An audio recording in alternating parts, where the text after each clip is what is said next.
Welcome to REIN, the Real Estate Investor Growth Network with your hostess, Jen Josie. Join like-minded real estate investors and accelerate your business towards greatness.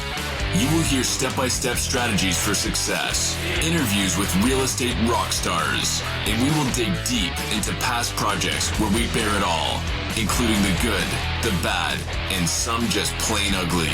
So get excited. Here's the bestower of badassery herself, the real Jen Josie. Listener discretion is advised.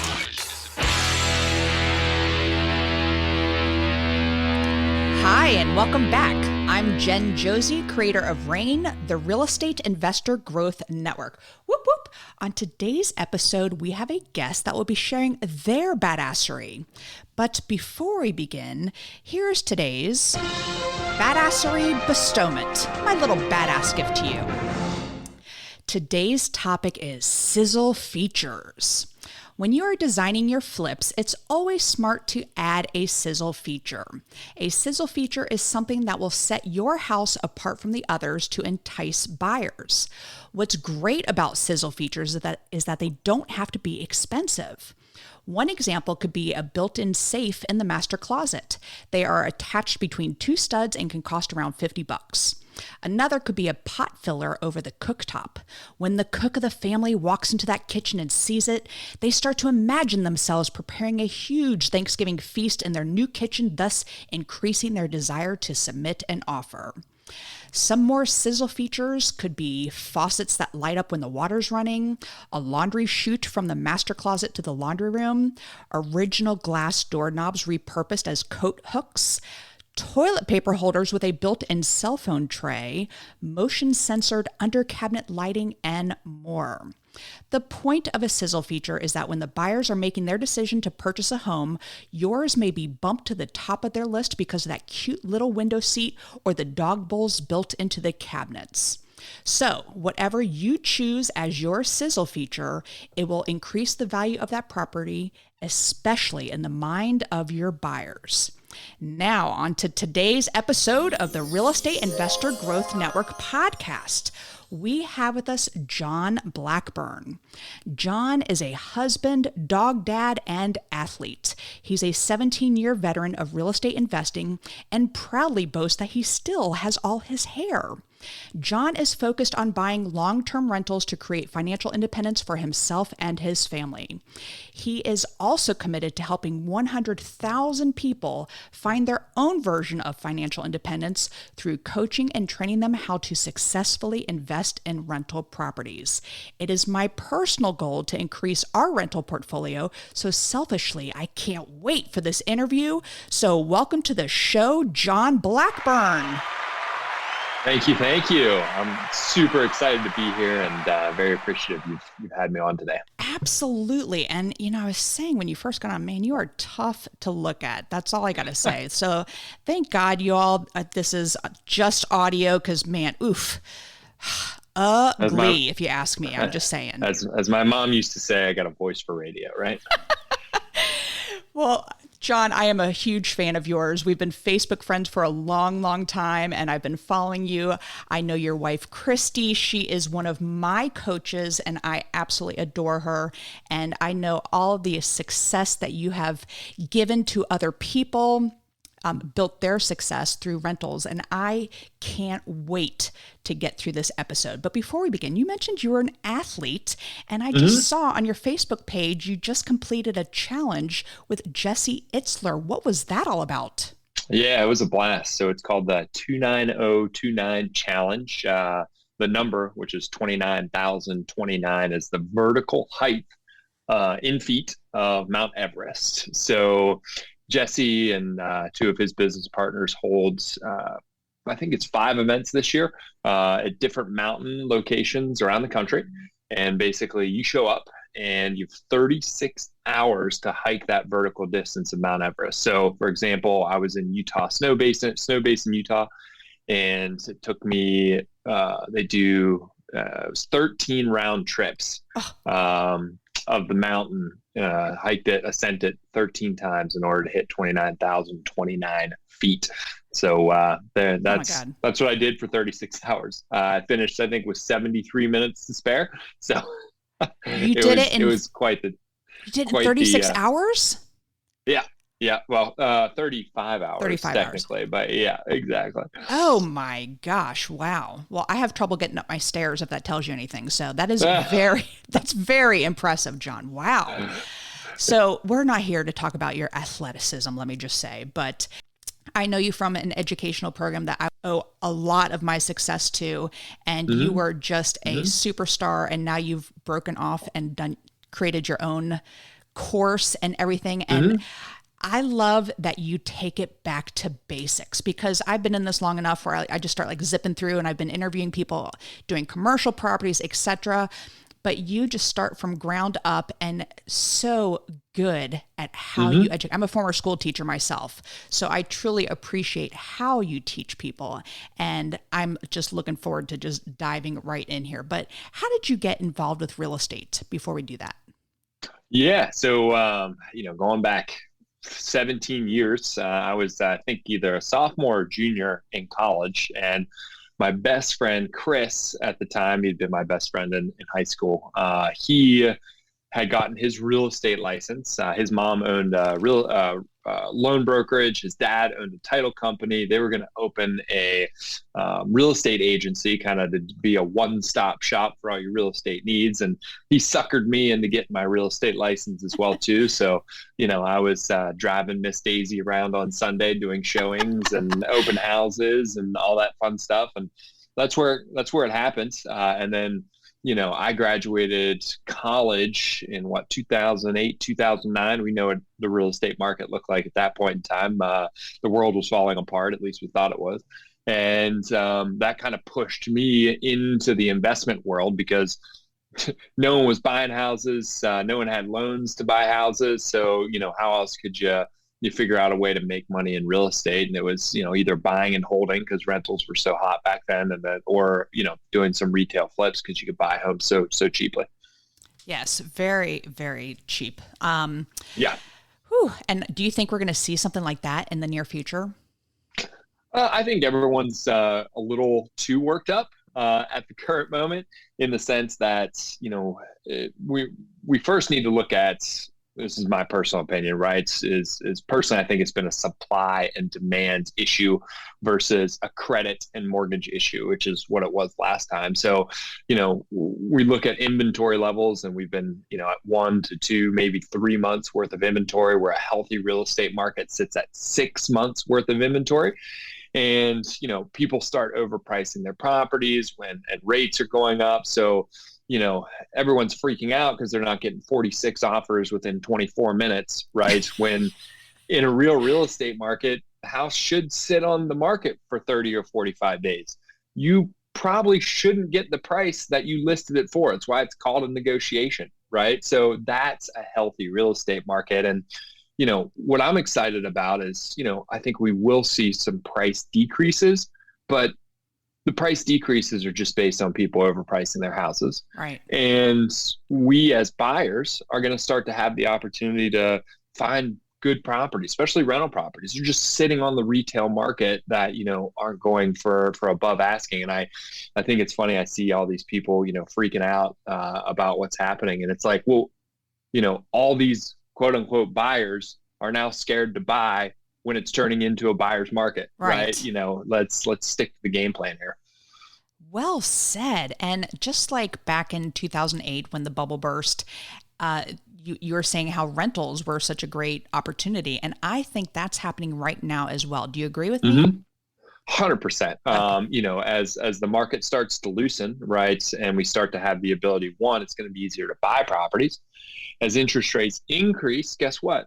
Not as many people are qualified to invest, not as many or buy properties. Not as many people are, smart enough or, educated enough to say, hey, it's still okay to buy a house at 6%, right? So, people just continue to rent, right? And historically in recessions, rents increase because demand increases, because not as many people are buying houses. Oh, gosh, you just had some great nuggets there, John. That is fantastic. Yep. All right, so I want to dive in. I totally blew off all the stuff that you really wanted to talk about, and I just want to pick your brain. You're good. I want to pick your brain on rental properties because you are the master to me. So, how does one finance a rental? Let's start there. But not everybody starts in the same place. And I have to remember this. So go back to me being a single teacher, and I'm only making $50,000 a year, but I have summers off. So I do have some time to do maybe some rehabbing if I needed to do, but where would you advise me to start so I could get my first rental property? Yeah. I mean, the first question you have to ask yourself as the investor is, do I want to buy something that's turnkey, right? Do I have time or do I have money, right? Because if you have money, normally that's the trade-off. You don't have to spend as much time getting a property, right? So if you have money, we're just looking at finding the right property, getting the numbers that you hope for, using that money as a down payment, and then financing it through conventional financing or some type of, debt service coverage ratio, DSCR financing. And, you had mentioned like making $50,000 a year, a school teacher, if you're buying quality rentals that cash flow, your income should not matter whatsoever. We can, if you had $50,000 in W-2 income, but had tons of rentals, 50 rentals that were all cash flowing, I mean, you can go out and get financing for every single one of those rentals. So that shouldn't be a fear. Now, if you're one of those investors, it's like, I don't have a whole lot of money, like a school teacher, but I got time for 3 or 4 months in the summer. Okay, now we're going to put in what we like to call sweat equity, right? And then on the financing piece, there's usually 2 types of financing we use, right? Financing on the front end, where we're buying a value add property, right? A home that needs a little work. When we buy that, we need to purchase it and have cash in order to renovate the home. So usually I'm going to suggest either hard money or private money. Right. And, everyone freaks out because hard money is so expensive. And yeah, it is in the greater scheme of things, but you're giving yourself the opportunity to buy a rental, a long-term investment. You think about what that's going to bring to you over the course of the next 10 years versus the short term of 3 months of 12%, 2 points. It's not as expensive nearly. So, hard money, or obviously learning how to raise private money from friends or family is number one. And then on the back end, you're just going to need a source of financing to refinance the home once it's renovated, once there's a renter in place, once it's cash flowing. And again, as long as it's a quality cash flowing rental property, finding that type of financing to refinance on the back end, super easy. You can either use conventional financing or a DSCR loan, debt service coverage ratio loan. So, financing and money is out there, probably easier to get than most people realize. And that's the thing is I kick myself in the ass sometimes because I could have started this years ago before, because I was a school teacher for 16 years. Then I went to the health insurance industry. And it was then that I watched that late night infomercial, joined this education program, and just there's so many things. And if somebody is listening to this who is not in real estate right now, they need to check out your course because you are by far the best in just making this such an easy process. So the first thing that you're talking about, in this industry, we call it the BRRRR strategy. So can you just explain real quick what the BRRRR strategy is? Absolutely. So the first piece of BRRRR is B, right? B stands for buy. And we want to buy a value add property, right? A home that needs a little bit of work, not down to the studs, not anything crazy, maybe a $20,000, $30,000 renovation, which is basically a lipstick. And the purpose of that is we're buying a property at, let's say, $100,000. We put $20,000 into it, but we increase the value to $150,000. So through our sweat, we've created equity, right? So that's the buy piece. And then the first R is renovation, which we just talked about, doing a small renovation. Once the home is renovated, the next R in the process is rent it out. We're going to place a resident in the home on a long-term lease, 1, 2, 3 years, perfectly. Or personally, I like to do a 2 to 3 year lease, and we start to collect cash flow. What this means is now it went from a liability to an asset, right? We're producing income from this property. Now, since we own an asset versus a liability, the banks love us. The banks think this is the sexiest thing in the world. So we move to the next R, which is refinance. And what we're going to do is we're going to refinance that existing property based on its new value of $150,000, right? And we're either going to pay ourselves back, pay the hard money lender back, pay our private money lender back, whoever forked over the money to begin with to purchase it and renovate it. We're going to pay that off, and we're going to have nice long-term low interest rate debt. And then the last R, the fourth R in the BRRRR category, is just repeat, right? Rinse and repeat. We're going to just follow that over and over and over again until we've purchased enough homes that ultimately allow us to retire or find our version of financial independence. So, quick question: how does one afford that $20,000 or $30,000 in repairs? Yeah, so we're going to finance that along with the purchase, right? So, we buy a house for $100,000, it needs $20,000 worth of repairs. That means we need $120,000, using simple numbers.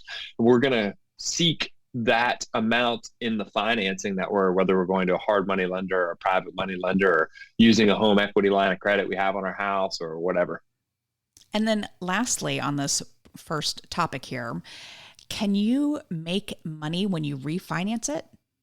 Absolutely. Yeah. If the spread's there, for sure. So let's say we're all in at 120, and let's say the house is then worth $200,000 once we've renovated it. The bank that's refinancing us on the back end will normally give us about 75% of whatever the new value is, right?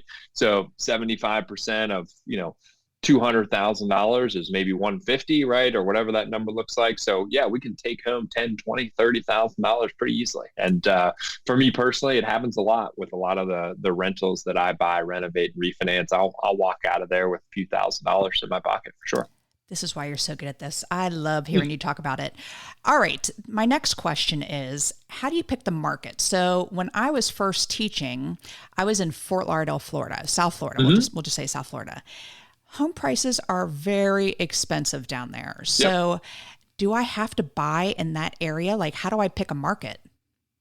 Yeah. So most people do not live in a great rental market. I live in San Diego, one of the most expensive cities in the United States. Everything costs $1 million. I think I just did a cost per square foot analysis in my neighborhood just because I'm a geek like that. And I think it was $1,400 a square foot.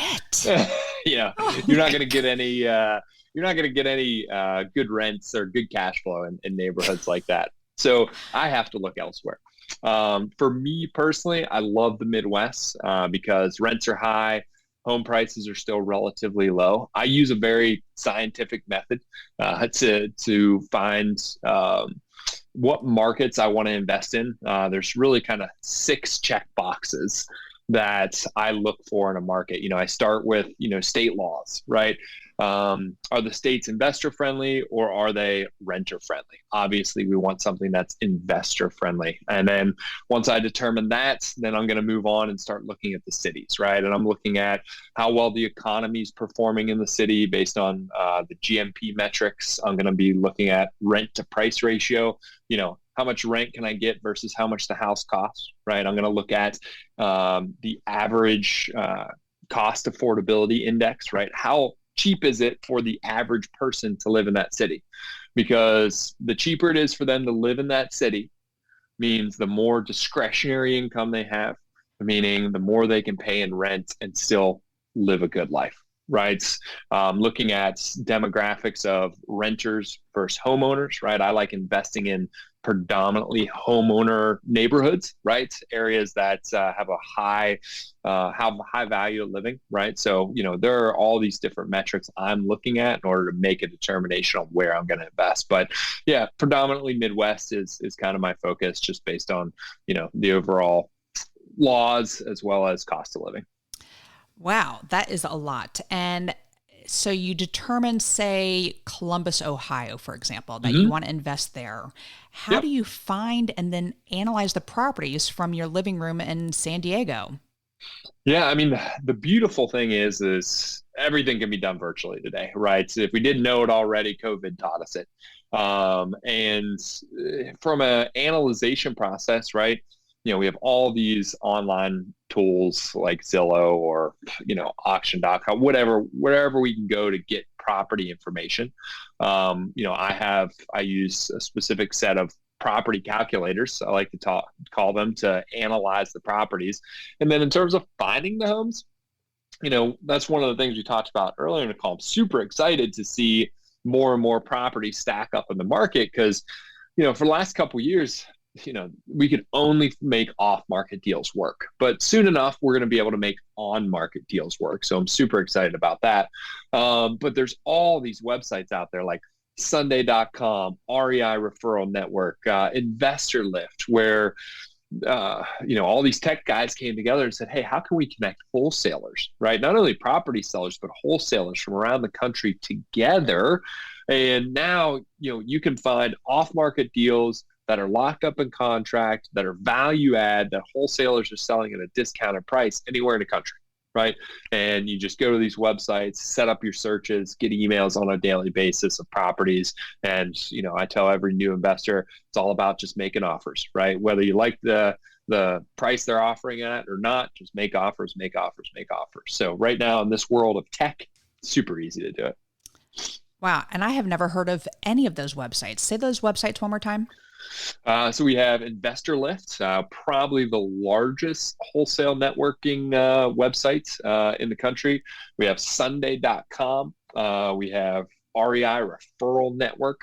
And then I also like Realty Track. They basically go out to every single property foreclosure auction website in the world and bring all that information together to allow you to look at foreclosures and all those things one place. So this is great information, but now you get this property and it needs some rehabbing. So just yesterday, I had to fire one of my contractors because for the 10th time he didn't show up. No, it was probably the 4th time he didn't show up. And it's just like, I was a school teacher for 16 years and felt like I was a babysitter half the time. And look what I'm doing again. I'm babysitting contractors. So how would one rehab it again from a different state? But more importantly, how is the rehab going to be different if it's just for a rental? Yeah, a few things. I mean, doing a rental renovation, I would say, is much easier than doing a retail renovation, right? Number one, because it should be less expensive. I'm never going to take on a full gut renovation from across the country. That's just my personal comfort level, right? And I don't encourage any of my students to do, right? We want to keep those rehabs lighter, that $20,000, $30,000, $40,000 mark. And what'll happen is you're using a lot of standard products, right? Like everything is off the shelf at Home Depot, right? We're not getting custom granite countertops or custom islands with the waterfall accents and all of these different things that, mosaic tile, where you need all these very highly trained trades to accomplish, right? So the level of skill needed, the expense of the product, all of these things are much lower, right? And what I personally like is when you're managing things like this from a distance, because, when it's right down the street from you, you're mentally like, I'll just get in the car and I'll drive, and you become the manager, right? You become this person that's there every day that's scrutinizing the work, right? If it's 2,000 miles away, you can't do it. So you have to figure out systems, right? And once you figure those systems out, guess what? This is just on autopilot. What I personally like to do, if I don't have like someone in my business that I trust, boots on the ground, I find a great property inspector and I marry myself to him. And that property inspector will inspect the property before I buy it. I'll pay him the $400 or $500 to do that. And then from there, I'm paying him $100 to do probably 4 to 5 check-ins on my property as the construction's occurring. He has no skin in the game. His skin in the game is he wants to do his job, collect his $100 and move past go. right? So he's always going to supply me with great information that's unbiased. Yes, my contractor's screwing up, or nope, everything's moving along really well. So I like to do it. Inspect what I expect, right? So that's why I always have someone in between me and the construction to make sure everything's going well. I love that it's an inspector too. And I would never think to do that. I first think I got to find another investor in the area who's maybe going to JV with me or something, but that is really smart to use an inspector. So one of my coaches had taught me to, when you're renovating for a rental, you want less things that will break. So when you are doing a rental, maybe you don't do an ice maker, that you just use the ice trays. We have short-term rentals that we won't put in dishwashers because that's one less thing to break. So any tips in the trade that you would recommend for people to, when they're renovating as a rental? Yeah. So first thing is you can over renovate a rental, just like you can over renovate a retail rehab that you're going to sell on the retail market. So I always encourage everyone is look at existing listing, right? What does the marketplace want and need, right? Do they need granite countertops or not? Do they need hardwood flooring or not, right? You'll probably realize that the standard of rental is way lower than what you actually thought you needed to bring to the market. So give the market what they want. Don't give the market what you think they need. Okay, so that's number one. And then absolutely, we want to approach everything in a property with the mindset of long-term durability, right? So for example, I use vinyl plank flooring in all of my rehabs, bedrooms and kitchens, right? They can put a rug down. They don't need carpet when they wake up in the morning and step out of bed, right? Even use it in the bathrooms.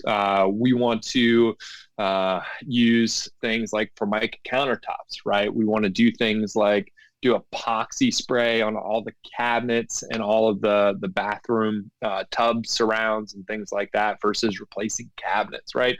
So just think about durability. A few like kind of, I guess, real long-term or like, real experience investor tidbits would be try not to buy anything with handles on it, meaning like refrigerators, right? Kids will rip those handles off and, there's a expense that you didn't know you're going to have. Black appliances, because white appliances turn this beautiful shade of yellow over time. So black appliances will look nicer longer. The two most likely places you're going to get leaks are going to be in the bathroom and in the sink or in the kitchen underneath the sink. So what I do is I will basically epoxy glue huge Tupperware containers underneath both of the sinks. It's a great, all people think is, oh, they gave us a place to store stuff. No, that's if something leaks, it goes in there instead of rotting out all of my cabinets. So, cool things like that. John, that was such a good nugget. I'm going to buy all those Tupperware things now. That is so smart. Wow. Thank you for that. All right. Absolutely. And one other thing that I do, I do what's called a contact one sheet in all of my rental properties. So, for a lot of my single family homes, people are required to mow the lawn, right? People are required to pay the utilities or clean the homes and all of these things, right? So what I've done is in a lot of cases, I've gone out and I've created discounted relationships with people that mow lawns, that people that clean houses, right? So what I'll do is I'll take a sheet, I'll laminate, I'll put all the contacts on there, I'll laminate it, and I'll glue it inside of a cabinet. So it's just a resource for people if they need anything. Obviously, the property management numbers and everything there, but just a resource for them to kind of encourage them not to screw up, if you will, as they live there. Gosh, so smart. And you said what my next question is, and that's property management. Do you advise people to self-manage rentals, or do you recommend them getting a property manager? I mean, if you feel like your time is worth $10 an hour and you love tenants and toilets, manage away. But I would not encourage you to do any of that. And probably the most common thing I hear is this. Well, I only have 2 properties. Once I hit 10, then it'll be more of a full-time business and I'll have a property manager take over those 10 properties. And just so we're clear, not all property managers are created equal, right? There are a lot of crappy property managers out there. So there will be some trial and error process finding a property manager that works well for you. And my rebuttal to a student or an investor telling me that is, well, would you like to figure out that the property manager sucks when they have 10 of your properties or one of your properties, right? Because we can fix one, we can't fix 10. So start with one and then just don't stop. John, I have 2 long-term renters right now. Who's managing them? Me. You are. Because I am about to close on 12 units and I just picked our property manager for up there. So thank you for kicking me in the ass. I needed to hear that, John. This is why you are the best. All right. My final question here is, so now you are living your lovely life in San Diego. You find some rentals in Columbus, Ohio. You get great renters in there. They know to call this certain lawn guy to come mow the lawn for them. And you have this awesome property manager. Mm-hmm. My last question for you is, how do you scale this? Mm-hmm. Yeah. I mean, initially the first 3 to 5 are going to be the most difficult because we're figuring things out. We're creating team members, right? We're creating relationships with property inspectors, contractors, agents, property management teams. But once we've dialed that in, it's literally a rinse and repeat, right? The thing that you will likely run into, which hopefully in the next 9 to 12 months is going to be solved, is finding more properties. Right. And it's one thing, as as being an experienced investor, you could do 1 million of these things if you could just get your hands on them. Right. So, I always tell all my students is always be creating relationships, always be raising money, always be, talking with agents and contractors and things. The thing you never, ever, ever want to stop doing is making offers. Right. Set a goal of 5, 10, 15 offers a week. And just make sure that you're always hitting that goal, because at the end of the day, that will have a domino effect over months and years of doing it. And then at that point in time, once you have your systems and teammates in place, it's just rocking and rolling. This is all so great, John. And I truly appreciate you sharing this on the show. And how do people find your course? Yeah, absolutely. So the first thing I encourage everyone to do is come join my Facebook group. It's called Rental Property Pro Master Burr Investing. So you just type in Rental Property Pro. It's a private group. Everyone I in sent there my request this morning, by the way. Perfect. I'll get you in there. So everyone who's in there is just trying to learn how to be a better rental property investor. Most people are, looking to buy their first or, buying their next property. So great team of people there. And I do live educational hours every Tuesday at 6 p.m. So all that's free. I'll do some, value add posts a couple times a week as well, kind of keep everyone in the loop of what I'm seeing in the market, what I'm doing, what's changing in my business in order to allow me to be successful. And the first thing I do is just join that group, see if, what I'm sharing with you and with everyone else resonates, right? And if it feels like I have the same line of thinking as you and, I might be able to support you, then at that point in time, reach out. Direct message me. I have a team of 4 here as part of my coaching team. So we'll be in touch. And at that point in time, we do an awesome coaching program. And I actually am so confident in everyone that I work with and so confident at how easy it is to do this. I provide a 90-day guarantee. If you don't have your first or next property under contract in 90 days, I will work with you until you do. Well, John, I just was going through your website, was so very impressed with everything. And again, your past just exudes success. And I know you are the best of the best out there. So and I mentioned an education program. I hope that was okay that I mentioned the education program. Yeah, absolutely. And I coach for an education program as well. And what they do is they dangle all these shiny keys in front of you and you get dangerous at all these different topics, whether it's short-term rentals or becoming a wholesaler, doing all this stuff. You focus just on rentals. Is that correct? Very more specific than that. So long-term rentals, I don't do vacation, VRBO, Airbnb, long-term rentals. So 2 to 3 year leases, and usually like 1 to 20 units is my specific niche, and that's the goal. If you join Rental Property Pro, that's what you're going to learn about, and that's what we're going to focus on. And for my seasoned investors out there, is this a great opportunity for them as well? Will they be learning just as much as the newer folks? Yeah, I would say that they can probably have as much, if not more, success than newer investors, just because they have a little understanding, and we're just going to improve their systems and help them just multiply what they've already done. Well, I, again, am so impressed, and thank you so much. I got some great nuggets from this. The second part of the podcast is what makes John Blackburn a badass, and truly you are. I use the acronym BADASS, and the first letter is B for book. What's a book that's made a huge difference in your life? All right. Well, for me, I sent you a couple options. Man's Search for Meaning by Viktor Frankl. Probably one of the most profound books. And yes, it says man's, he wrote it a long time ago. It should be anyone's search for meaning at this point in time. But yeah, that's probably the book. And then the Surrender Experiment by Michael Singer.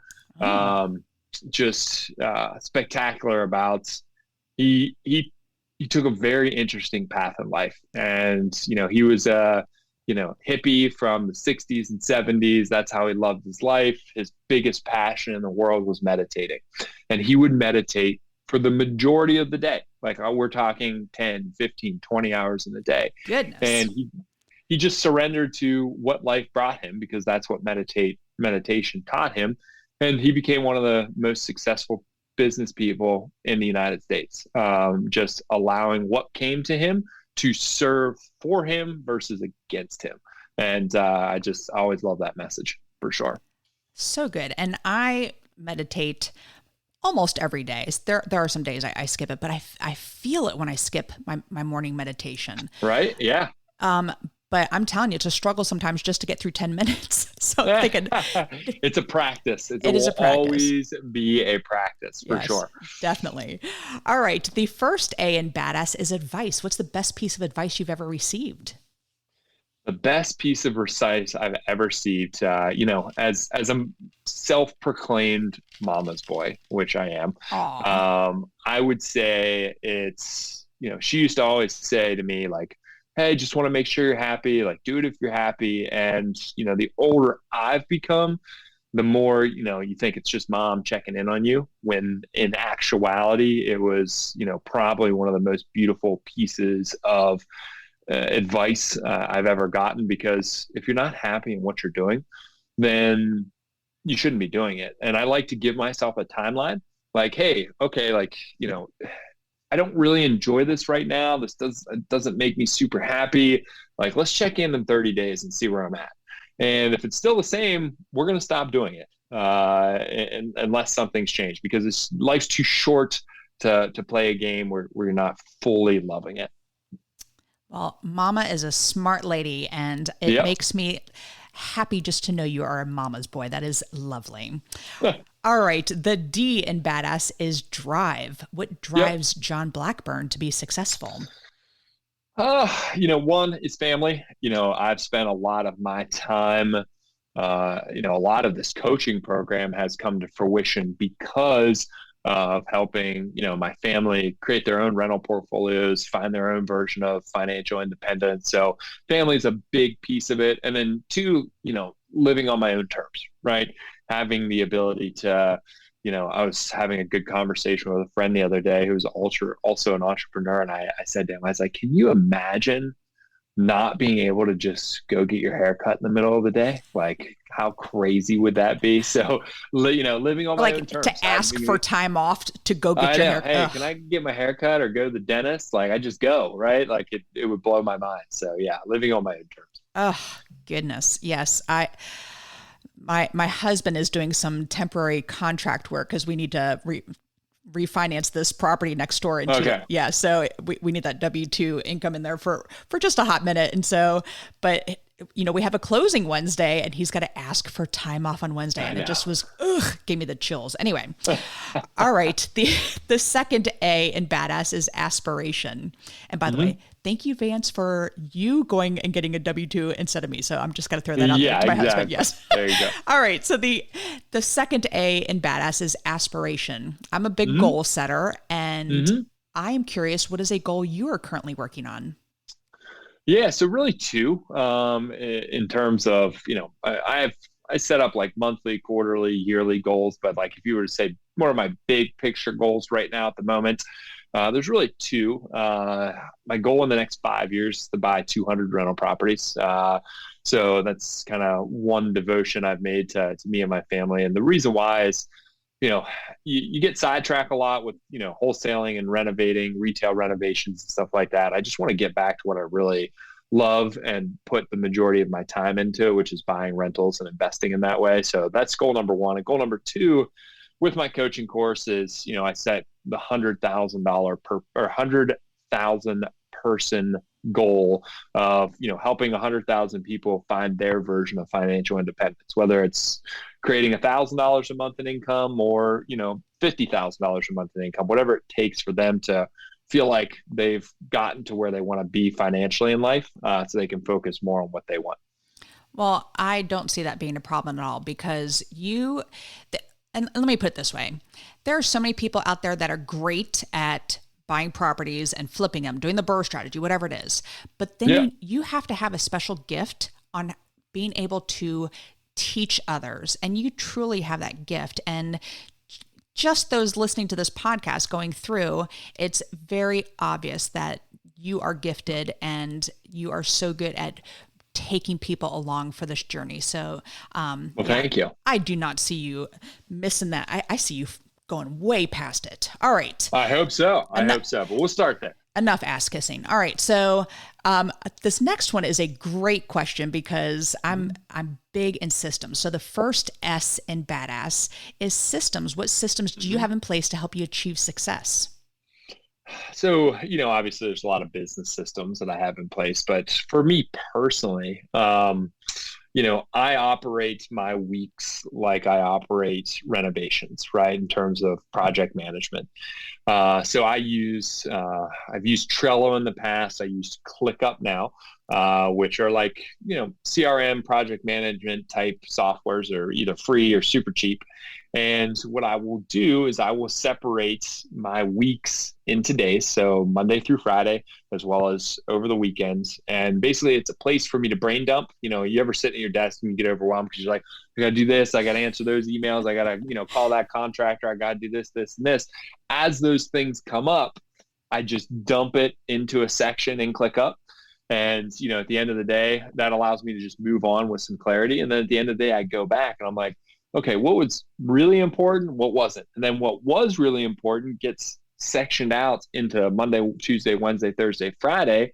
So I know every day when I come in the morning, I have, okay, this is the 5 to 10 things I have to do along with what's on my calendar.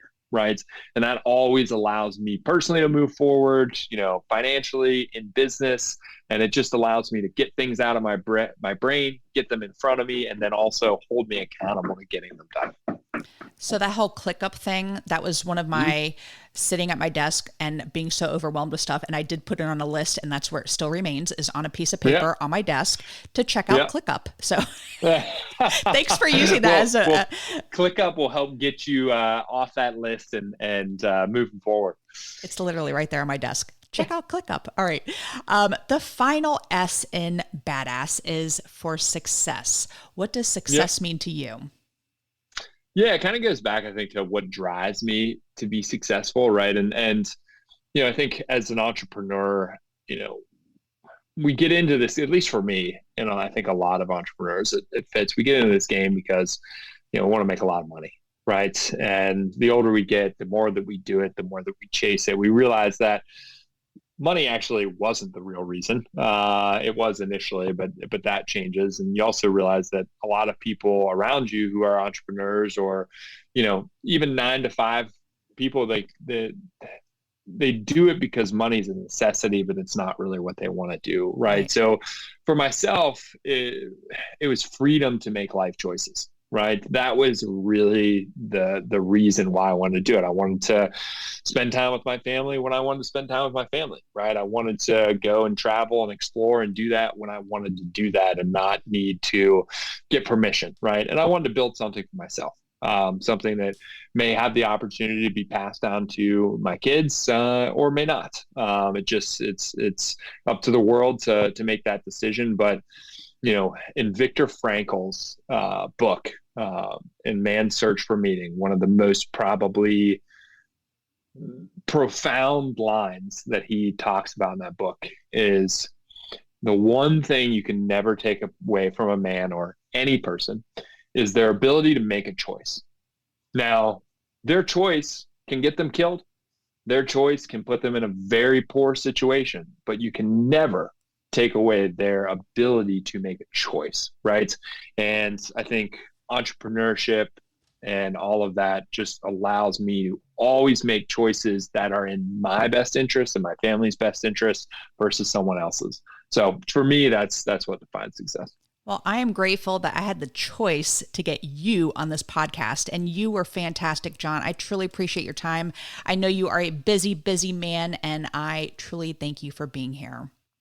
Yeah, absolutely. Love being here. Love to come back in the future, and thanks so much for having me. Absolutely. And one more time, how do the audience members find you? Yeah, so I do have a website. It's rentalproppro.com, or just pop into the Facebook group. As I said, completely free, provide a boatload of value, awesome community you can be a part of.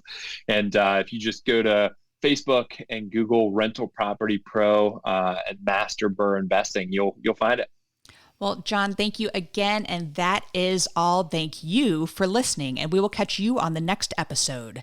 Now go out there and share your badassery. And don't forget, make it a great day. Take care. Bye-bye. Whoop, whoop. Thank you for listening to RAIN, the Real Estate Investor Growth Network. Be sure to subscribe on your favorite podcasting platform so you never miss an episode.